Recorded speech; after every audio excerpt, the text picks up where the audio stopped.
سیاست ایک فلاحی کام ہے، خدمت کا کام ہے. مطلب آپ سیاست پیغمبروں سے چلتی آ رہی ہے. امور ریاست تو جو وہ بھی انجام دے رہے تھے، خلفاء بھی تھے، انبیاء بھی تھے، سب کر رہے تھے. سیاست کبھی بھی آپ کا کچن چلانے کی ذمہ دار نہیں ہوتی نا. کبھی آپ کو یہ روٹی کا وہ آپ کو گارنٹی نہیں دیتی. ہمارے یہاں ایک تاثر ہے، بلکہ ایک سوچ ہے کہ سیاسی کارکن بنتا ہے تو وہ اپنی مراعات و مفادات کے لیے بنتا ہے. تو جو بندہ سیاست میں بھرتی اس لیے ہو رہا ہے کہ وہ جائے گا اور اپنے اثر رسوخ کے تحت ناجائز طور پہ اپنے بریڈ اینڈ بٹر کو، روٹی کے اسباب کو، ذرائع کو بڑھائے گا، وہ بندہ خدمت کیسے کر رہا ہے؟ یہ سیاست کے تضاد نہیں ہے کیا؟ یہی دیکھیں آپ بالکل وہ جو میرا یعنی ایشو ہے، آپ بالکل اسی پر آئیں کہ ہم سیاست کے مزاج کو بدلنا چاہتے ہیں. جو اصل بات ہے نا، وہ سیاست کے مزاج کو بدلنا چاہتے ہیں.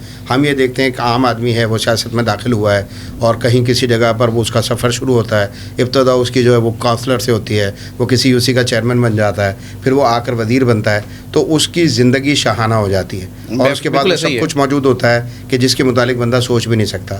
تو ہم یہ عرض کرنا چاہتے ہیں، میں اور میری جو ہے پوری جماعت، اگر آپ اس کا بالکل میں کہتا ہوں بریفلی جائزہ بھی لے لیں گے تو انشاءاللہ آپ کو اس کا ثبوت ملے گا اللہ کی مہربانی سے کہ ہمیں سیاست شروع کیے ہوئے باقاعدہ، میں اپنے پلیٹ فارم سے بات کر رہا ہوں کہ ہمیں شروع کیا وہ بہت زیادہ وقت نہیں ہوا، 2 ڈھائی 3 سال ہوئے ہیں. لیکن میں انشاءاللہ دعوے سے کہہ رہا ہوں، میں اپنے متعلق آپ کو کہتا ہوں، میں اپنے دیگر بھائیوں کے متعلق آپ کو کہتا ہوں کہ سب کا جب آپ جائزہ لیں گے تو آپ کو یہ دکھائی دے گا کہ یہ انتہائی عام لوگ ہیں اور انتہائی عام لوگ کر عام لوگوں کے مسائل کو ڈسکس کرتے ہوئے اور عام لوگوں کے مسائل کے حوالے سے ہی سارا کام کر رہے ہیں. ہر بندہ اپنی جگہ کسی نہ کسی جگہ اپنا جو ہے چھوٹا موٹا کوئی کاروبار روزگار جو وہ کرتا ہے یہی ہے. لیکن اس سے آگے کسی نے بھی سیاست کو جس کو کہا جائے کہ اپنے لیے ذریعہ روزگار بنانے والی جو بات ہے، اللہ کے فضل سے یہ بالکل بھی نہیں ہے. میں صرف ایک بات عرض کرنا چاہتا ہوں، ہمارے پاس سب سے بڑھ کر جو ہے وہ چیز ہے، ہم ایک چیز کے دائی میں ایک بات عرض کرتا ہوں آپ کو.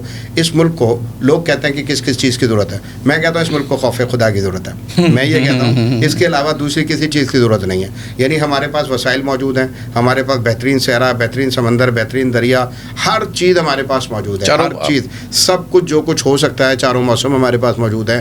میں یہ کہتا ہوں ابھی پچھلے دنوں میں سعودیہ میں تھا تو میں نے ریاض سے لے کر مکے تک کا سفر کیا ہے. جب ریاض اور سے لے کر مکے کا 950 کلومیٹر کے سفر میں نے کوئی کھیت کھلیان نہیں دیکھا، میں نے کوئی ہریالی نہیں دیکھی، بنجر اور صحرا ہے. اچھا یہی سفر آپ کراچی سے شروع کریں اور کراچی سے شروع کر کے میرے ملک میں دوسری طرف چلے جائیں تو ہر طرف آپ کو ہریالی ملے گی، کھیت کھلیان ملیں گے، فصلیں ملیں گی. میں اکثر لوگوں کو کہتا ہوں، میں ایک بات اکثر لوگوں کو کہتا ہوں کہ پاکستان کو اگر چاروں طرف سے بند کر دیا جائے نا، یعنی نہ کوئی باہر جائے اور نہ کوئی اندر آئے تو ہم بھوکے نہیں مریں گے.